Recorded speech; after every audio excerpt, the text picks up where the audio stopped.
다른 한 비유를 들으라. 한 집 주인이 포도원을 만들어 산울타리로 두르고 거기에 즙 짜는 틀을 만들고 망대를 짓고 농부들에게 새로 주고 타국에 갔더니 열매 거둘 때가 가까움에 그 열매를 받으려고 자기 종들을 농부들에게 보내니 농부들이 종들을 잡아 하나는 심히 때리고 하나는 죽이고 하나는 돌로 쳤거늘 다시 다른 종들을 처음보다 많이 보내니 그들에게도 그렇게 하였는지라.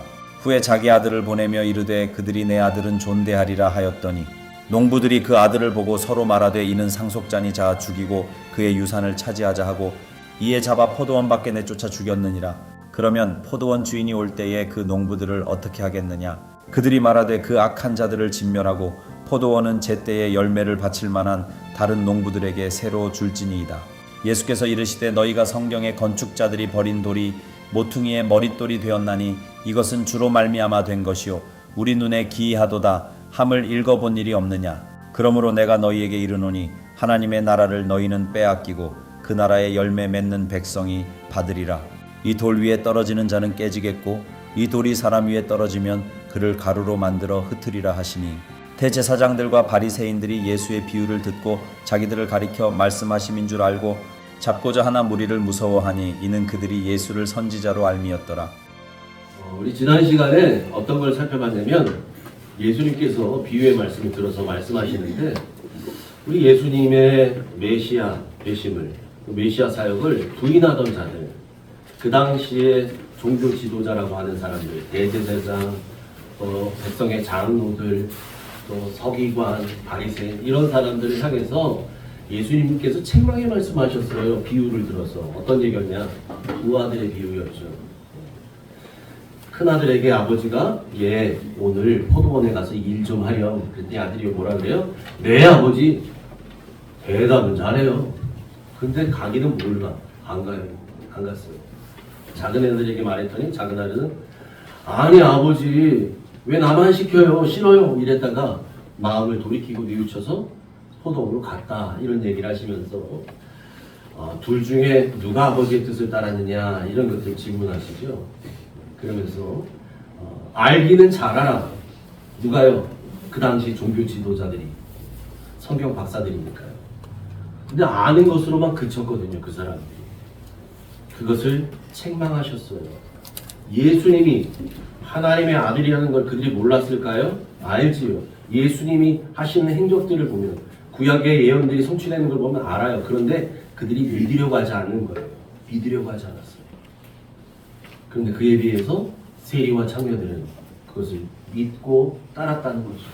그래서 그들이 먼저 천국에 들어가게 될 것이다. 그런 말씀을 우리 지난 시간에 봤는데 오늘은 또 다른 비유의 말씀으로 예수님께서 그들을 책망하셔요. 어떤 이야기인가 하니 이런 겁니다.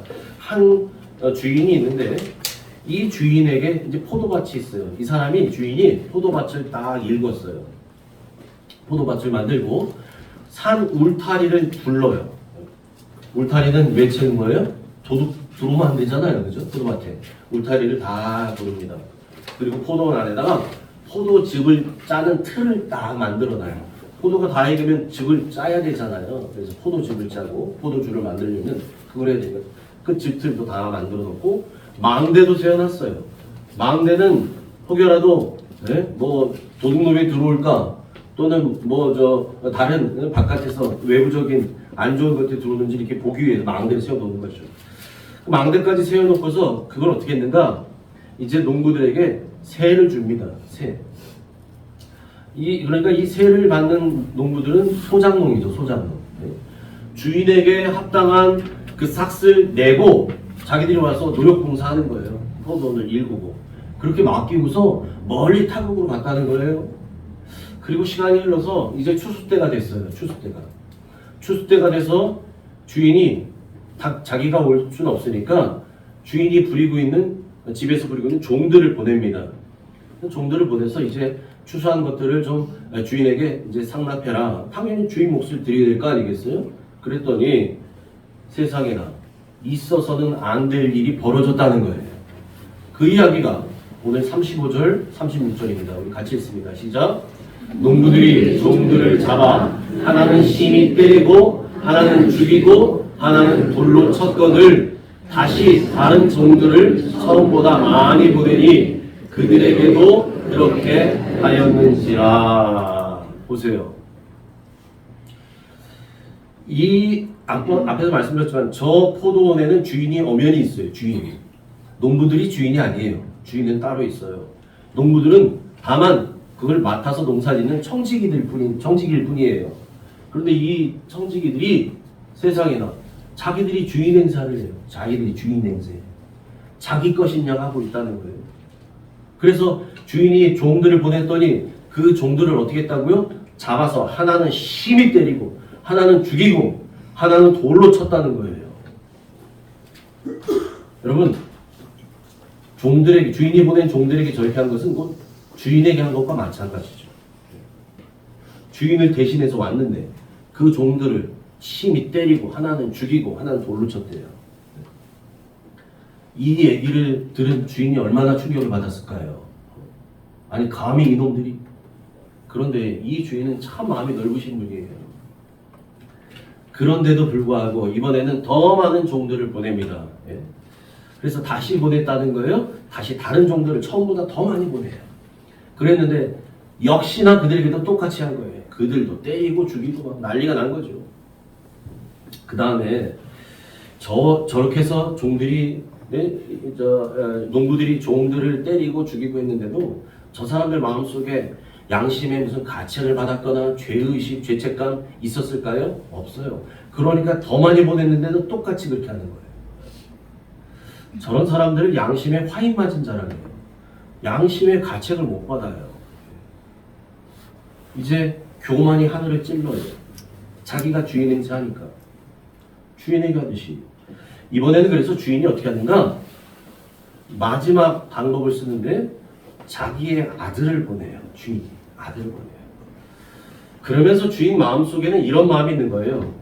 아무리 그래도 내 아들을 보내는데, 다른 사람 아니고 내 아들을 보내는데 농부들이 내 아들의 말은 듣겠지, 이렇게 생각했다는 거예요. 여러분, 그래서 37절에 뭐라고 주인이 말하냐면 이렇게 얘기합니다. 그들이 내 아들은 존대하리라. 내가 보낸 종들에게는 함부로 했을지 몰라도, 다른 사람은 몰라도 내 아들이잖아. 내 아들은 존중할 거야. 내 아들의 말에는 귀 기울일 거야. 순종할 거야. 그러고 보냈다는 거예요. 여러분, 그랬더니 어떤 일이 일어나요? 주인이 예상한 것과는 달리 농부들은 이 주인의 아들마저도 죽입니다. 38절, 39절 같이 읽습니다. 시작. 농부들이 그 아들을 보고 서로 말하되 이는 상속자니 자 죽이고 그의 유산을 차지하자 하고 이에 잡아 포도원 밖에 내쫓아 죽였느니라. 아멘. 아들을 보냈는데 이놈이 주인의 아들이라는 걸 알았어요. 그래? 서로 말했다는 거죠. 아들이니 상속자죠. 아버지가 주는 유산을 받을 거 아니에요, 이 아들이? 그러니 아예 저 아들도 죽여버리자. 왜? 이 아들 죽이면 이제 이 아들이 받아야 될 목, 그 유산, 그것까지도 우리가 가로채자는 거예요. 여러분, 자기들이 거기에서 주인 행세하고 있었던 그 포도원, 이거 누구 거예요? 주인 거잖아요. 그런데 주인이 상속으로 주면 이 포도원도 아들에게 넘어갈 거 아니에요? 근데 그 아들 없으면 자기들이 차지하겠다라고 생각했다는 거예요. 그러니 아예 그냥 아들까지 죽여버리자, 이렇게 했다는 거예요. 그래서 어떻게 했다고요? 그 아들을 포도원 밖으로 내쫓아서 포도원 밖에서 죽여버렸다는 거예요. 여러분, 이 얘기를 우리 주님께서 그 당시 종교 지도자들, 대제사장들과 거기 있었던 바리새인들을 향해서 말씀하셨어요. 이 얘기를 듣고요, 이 주님께서 이 얘기를 마치시고 그들에게 질문을 던집니다. 자, 이런 상황이라면 주인이 오셔서 그 농부들을 어떻게 하는 것이 좋겠느냐 물어보셔요. 그랬더니 우리 주님이 워낙에 말씀을 재밌게 잘하셨던 것 같아요. 그 주님 말씀에 훅 빠져 있었어요. 지금 종교 지도자들이 훅 빠져 있다가 그 질문을 듣자마자 바로 그들이 대답합니다. 뭐라고 대답하는가? 41절 시작.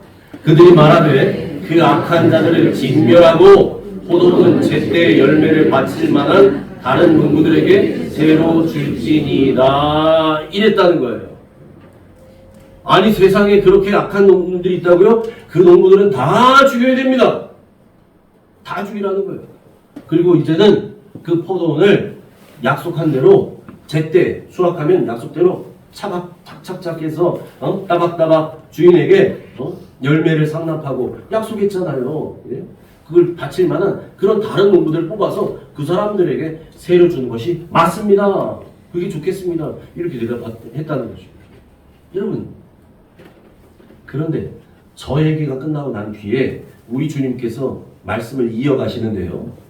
그 주님이 이어가시는 말씀을 듣고서 이 종교 지도자들이 알았어요. 뭘 알았는가? 아하, 지금 예로 들었던 저 농부들이 우리라는 얘기네?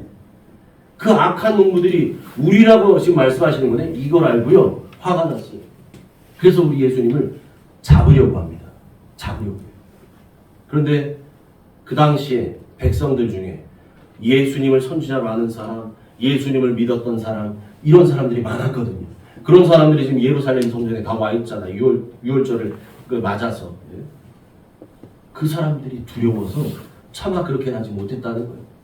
그 이야기가 오늘 본문의 맨 마지막에 나오는 45절, 46절에 나와요.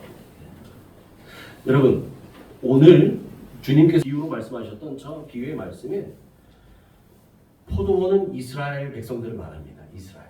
성경에 보면 이스라엘 백성들을 포도원에 많이 비유하거든요. 그리고 그 포도원의 주인은 하나님 아버지시여요. 그리고 그 포도원에서 일했던 농부들은 누구냐? 종교 지도자들이에요. 종교 지도자. 그리고 그 주인의 명을 받들고 그 포도원에 가서 그들에게 말을 전했던 그 종들, 주인의 종들은 하나님으로부터 보내심을 받은 선지자들을 상징합니다. 그러니까 여러분, 무슨 말씀이냐면 그 당시의 종교 지도자들, 유대 종교 지도자들은 뭘 해야 되는 사람들이냐면 하나님의 바른 진리의 말씀으로 자기들에게 맡겨주신 그 많은 영혼들, 그 많은 백성들에게 말씀의 꼴을 먹이고 잘 양육해야 될 책임이 있는 사람들이었다는 거예요. 이거 하라고 누구는 제사장으로 임명하고 누구는 랍비가 되기도 하고 누구는 서기관으로 살고 그렇게 했던 거예요.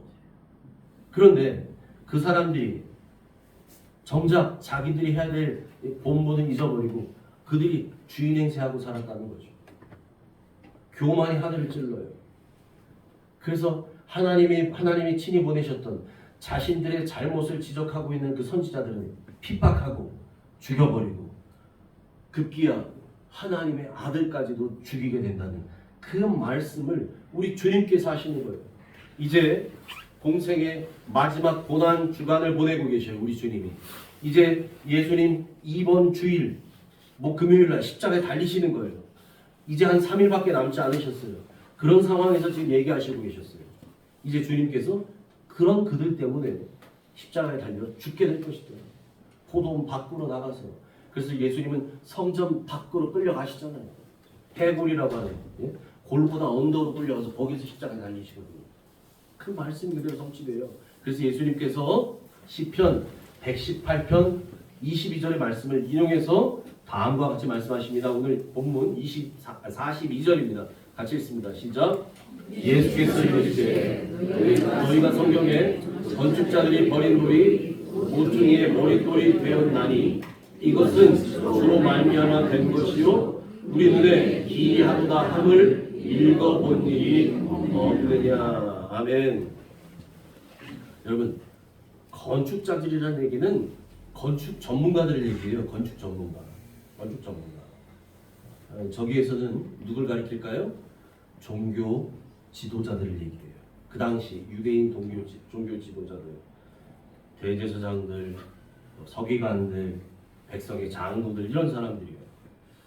여러분, 적어도 종교 지도자들, 말씀을 가르치는 자들은 당대에 성경 박사들이었어요. 성경에 관한 최고의 전문가들이었다는 거죠. 그런데 여러분, 그들에 의해서 하나님의 아들이신 메시아이신 예수님이 버려진 돌 취급을 당했다는 거예요. 버려진 돌. 쓸모없는 돌이요.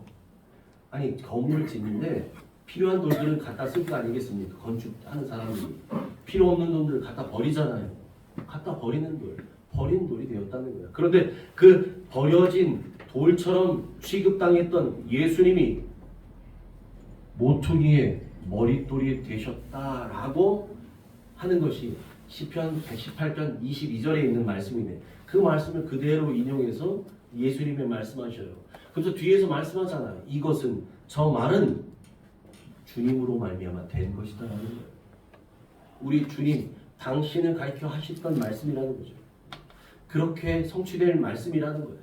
그걸 말씀하셔요. 여러분 요즘에는 이 건축 공법들이 다양해졌잖아요. 그래서 여러분 건물 짓는 거 보세요.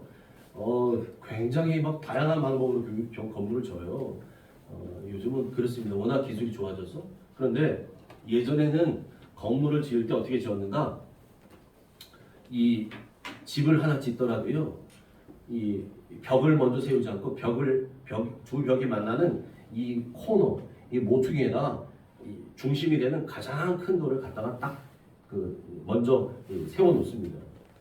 그래서 여러분 이 돌을 기준으로 해서 양쪽에 벽을 쌓는 거예요. 저기 보세요. 두 사람이 지금 담을 쌓고 있죠?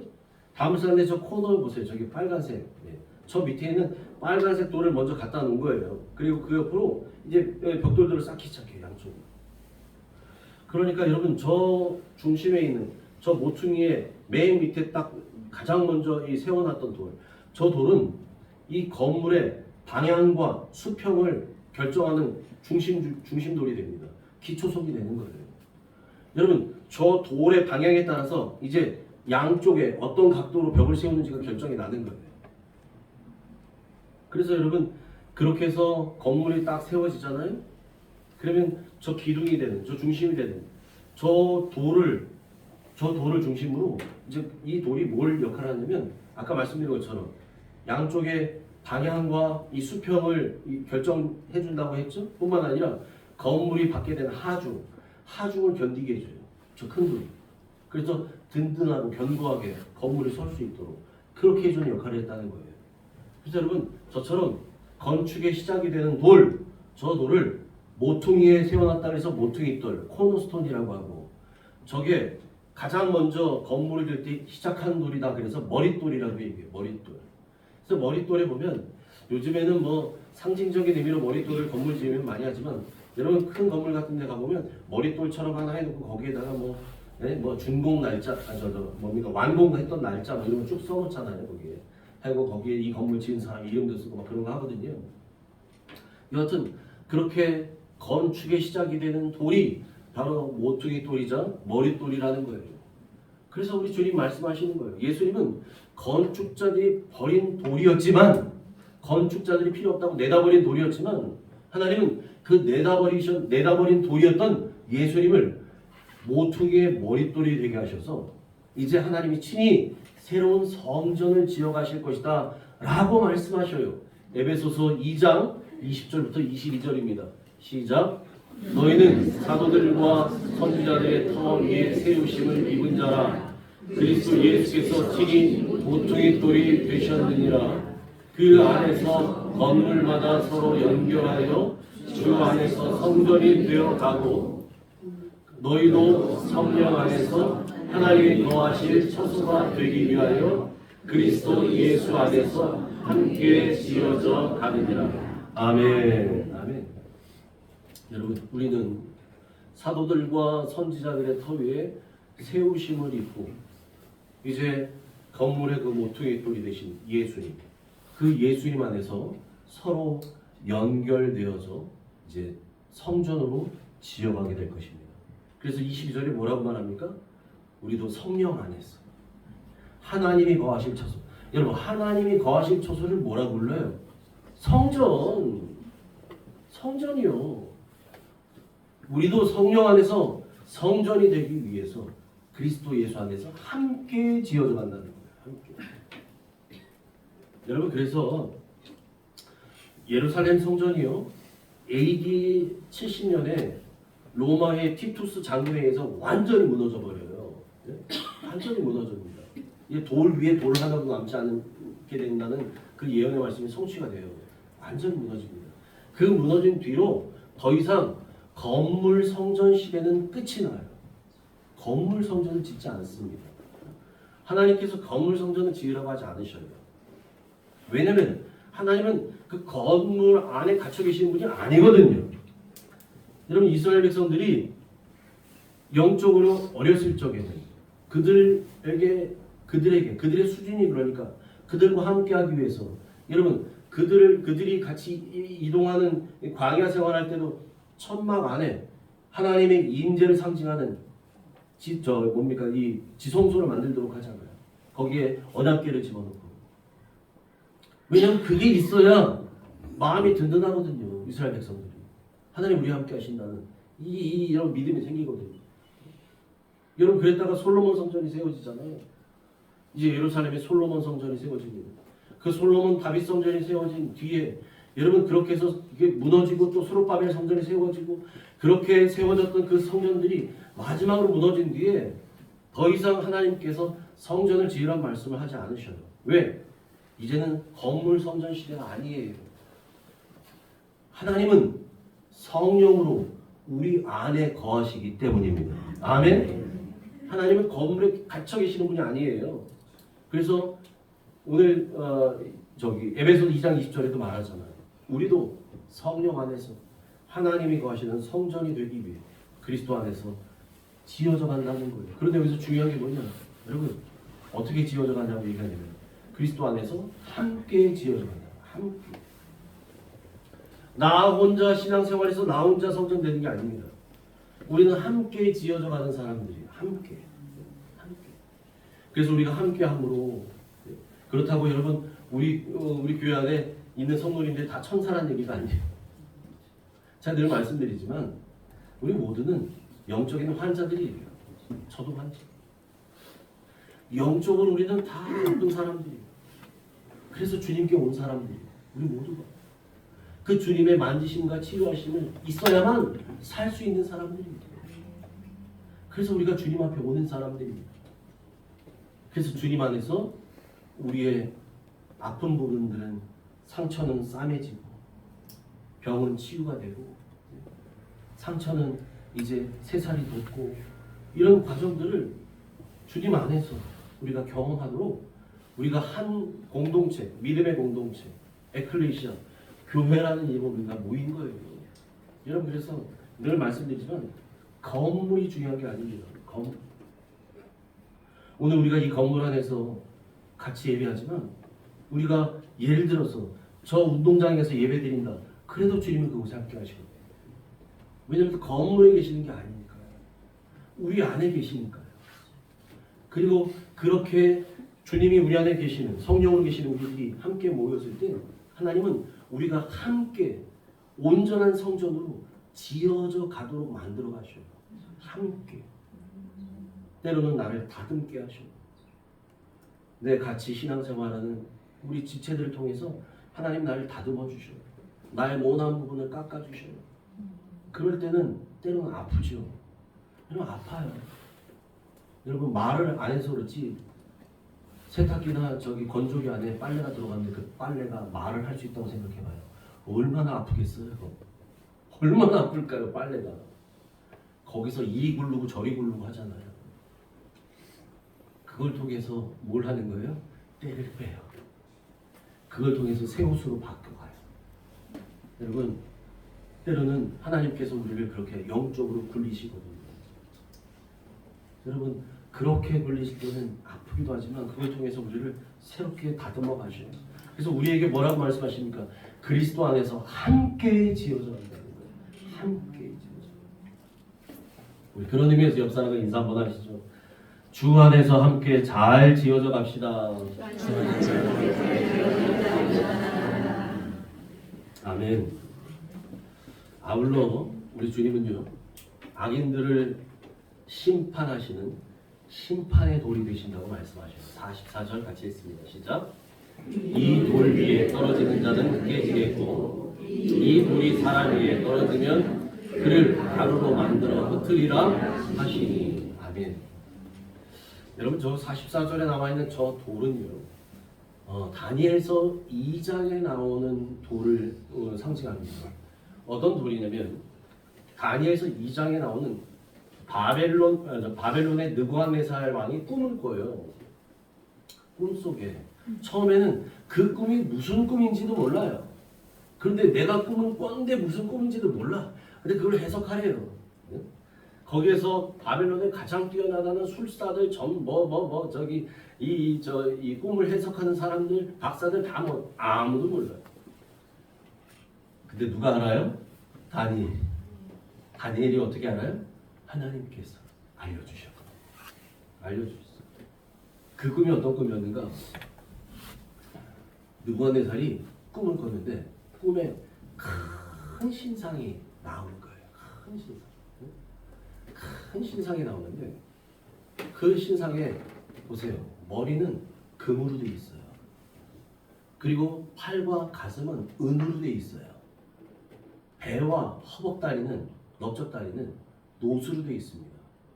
그리고 종아리는 쇠예요. 그리고 발은 쇠와 흙으로 같이 빚어져 있어요. 그런 큰 신상이 이 느부갓네살 왕의 꿈에 나타나요. 그걸 보고서 와, 대단하다. 이게 뭘까? 이러고 있는데 갑자기 사람의 손이 되지 아니한, 사람이 손은 되지 아니한 돌, 그 손되지 아니한 돌 하나가 날라옵니다. 어디에서? 날라오더니 저 신상을 팡 쳐요. 그때 그 신상이 워르르 무너져요. 그리고 먼지처럼 흩날려서 사라져요. 여러분, 그런 꿈을 꾼 거예요. 그 꿈을 가지고 다니엘이 왕에게 해석을 해줍니다. 그 이야기를 다 볼 수는 없고 그 중에 우리 두 절만 보는데 다니엘서 2장 34절 35절입니다. 시작. 또 왕이 보신즉 손대지 아니한 돌이 나와서 신상의 쇠와 진흙에 발을 쳐서 부서뜨리매 그때에 쇠와 진흙과 놋과 은과 금이 다 부서져 여러 타작 마당에 벼같이 되어 바람에 물려 간 곳이 없었고 우상을 친 돌은 태산을 이루고 온 세계에 가득하였나이다. 아멘. 아멘. 여러분, 저 신상은 뭘 상징하는 거냐면 저 신상은 바벨론을 시작으로 해서 전 세계 당시 세계를 제패했었던 그리스, 페르시아, 그리스, 로마를 상징합니다. 그래서 순금으로 되어 있는 저 머리는 바벨론을 상징합니다. 그리고 이 은으로 되어 있는 가슴과 두 팔은 페르시아, 메데 바사라고 되어 있는 그 페르시아 제국을 상징하고 그 아래 나와 있는 이제 노수로 되어 있는 저 배와 넓적다리는 그리스를 상징해요. 알렉산더가 이끄는 그리스를 상징합니다. 그리고 그 밑에 있는 저 쇠 종아리와 이제 쇠와 진흙으로 만들어져 있는 저 두 발은 당대 철기 문화를 이끌었던 로마를 상징해요. 여러분, 그런데 저렇게 어마어마하게 세워져 있던 저 신상이 사람이 손대지 아니하였던 어디에선가 날라왔던 저 뜨인 돌 하나에 완전히 가루로 만들어져 버리잖아요. 저게 무엇을 말하는 걸까요? 저게 여러분, 아무리 대단한 영광을 누리는 것 같아도요, 세상 나라는 영원하지 않다는 거예요. 영원한 건 없어요. 시간이 지나면 다 사라져 버려요. 그리고 새로운 나라가 나타나잖아요. 여러분, 황금의 제국이라고 불리웠던 저 바벨론이요, 영원할 것 같았거든요. 그런데 보세요, 성경 나오잖아요. 바벨론이 하룻밤에 무너집니다. 벨사살 왕 때 하룻밤에 무너져 버려요. 메데 바사 연합국에 의해서. 그리고 나서 페르시아 제국이 세워져요. 여러분, 페르시아 제국이 영원할 것 같았거든요. 그 유명한 알렉산더가 페르시아가 영원할 것 같은데 그 뒤에 나타났던 알렉산더에 의해서 그리스 제국이 있습니다. 그리스 제국도 마찬가지잖아요. 알렉산더가 30대 초반 나이에 죽고 나니까 나라가 갈라져요. 네 개의 신하들이 나눠 가져요. 그게 다시 10개로 나눠지고. 여러분 그렇게 해서 로마 제국이 세워져요. 로마 제국. 여러분 그렇게 세상 나라는 영원한 게 없어요. 세워졌다 사라지고 또 다른 것이 세워졌다 사라지고 세워졌다 사라지고 그러다 결국 손대지 아니한 돌, 저 돌에 부서져서 흔적도 없이 다 사라져 버릴 거라는 거예요. 그리고 난 뒤에 어떤 일이 일어나느냐.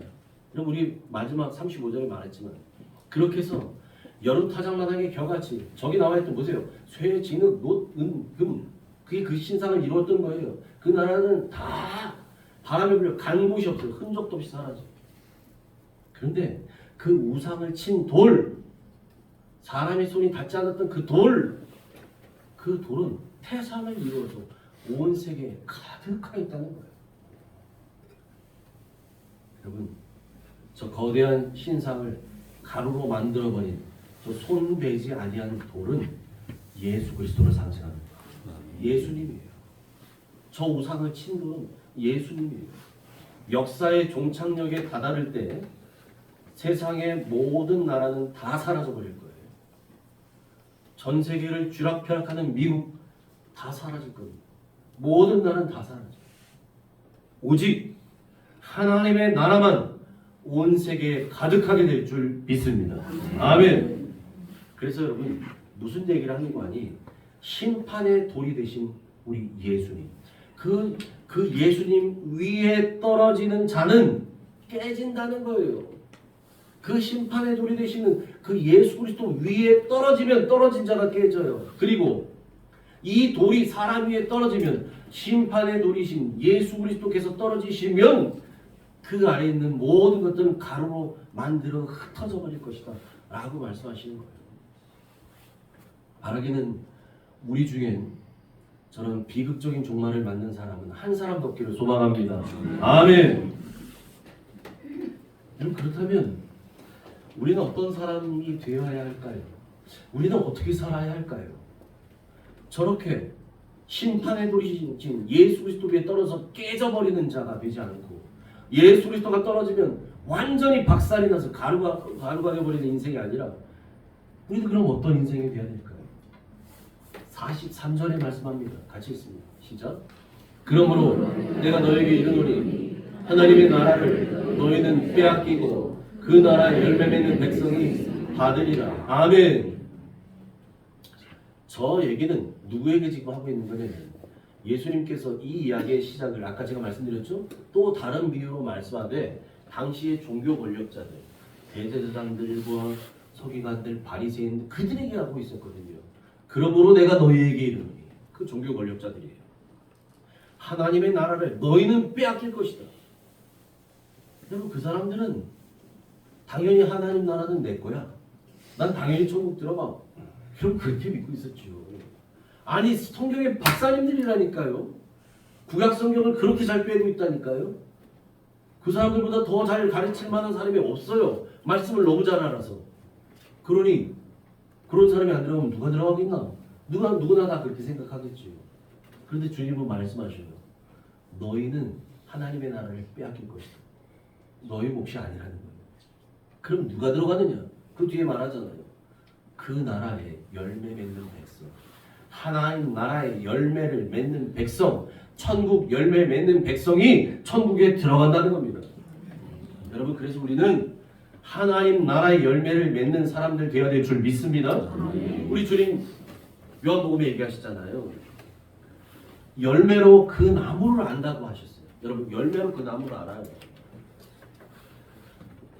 우리 집사님들 중에는 권사님들 중에는 나무만 딱 봐도 이거는 뭐 버드나무네 뭐 대추나무네 잘 아시는 분들 계신데 저는 그 나무가 그 나무 같아 잘 몰라요. 이 나무를 볼 때 뭐로 하느냐? 열매를 보면 알죠. 열매. 이 나무가 무슨 나무인지 모르지만 그래도 그 나무에 사과가 열리면 그건 사과나무죠. 그 나무에 배가 열렸으면 그건 배나무인 거죠. 누가 뭐래도. 여러분 사과나무인 줄 알고 심었는데 배가 열렸어요. 그럼 그건 사과나무처럼 생긴 배나무라니까요. 사과나무가 아니라. 그 열매로 나무를 안다고 말씀하죠. 천국 백성이라면, 우리가 천국 백성이라면 우리 모두는 하나님 나라의 열매를 맺으며 살아야 할 줄 믿습니다. 하나님 나라의 열매는 어떤 열매일까요? 회개 열매, 순종의 열매, 사랑의 열매, 성령의 열매. 여러분, 이런 열매들이 여러분 삶 가운데 풍성히 맺히기를 축복합니다. 그런 열매가 맺어져야 돼요. 누가 봐도 역시 우리 권사님은 하나님 나라의 사람 맞구나. 왜? 그 삶에 열매가 있으니까.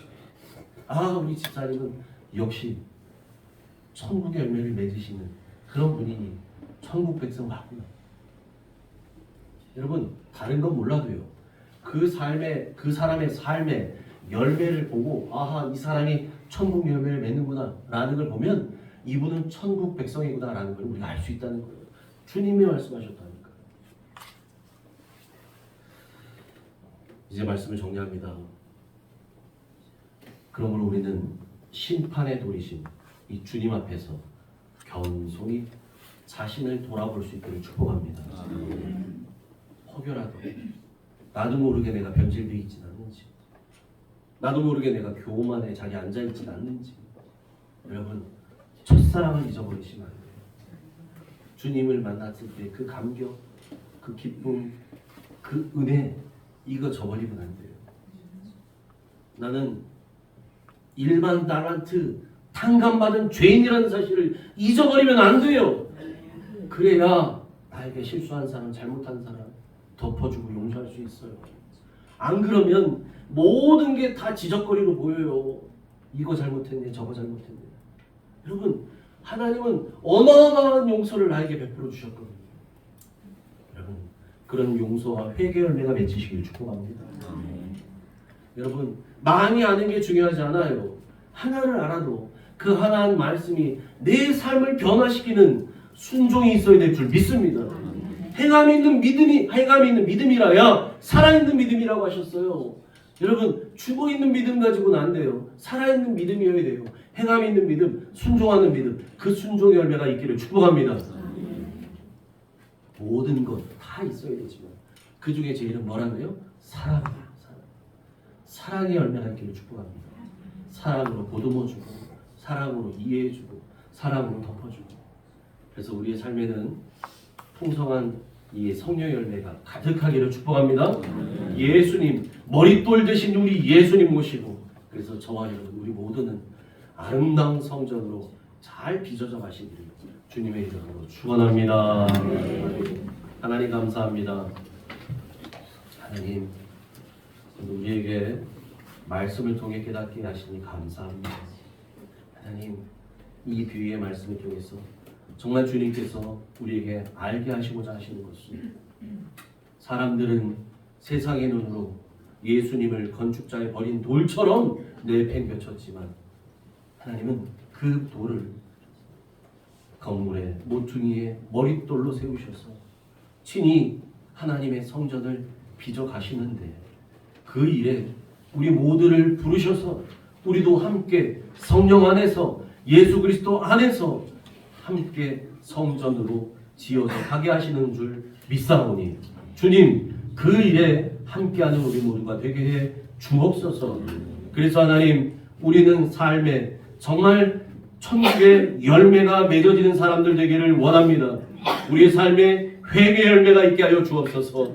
용서의 열매가 있게 하여 주옵소서. 순종의 열매가 있게 하여 주옵소서. 사랑과 성령의 열매가 풍성한 사람들로 살아가게 하여 주옵소서. 그렇게 우리를 빚어가실 예수님 이름으로 감사하며 기도합나이다. 아멘.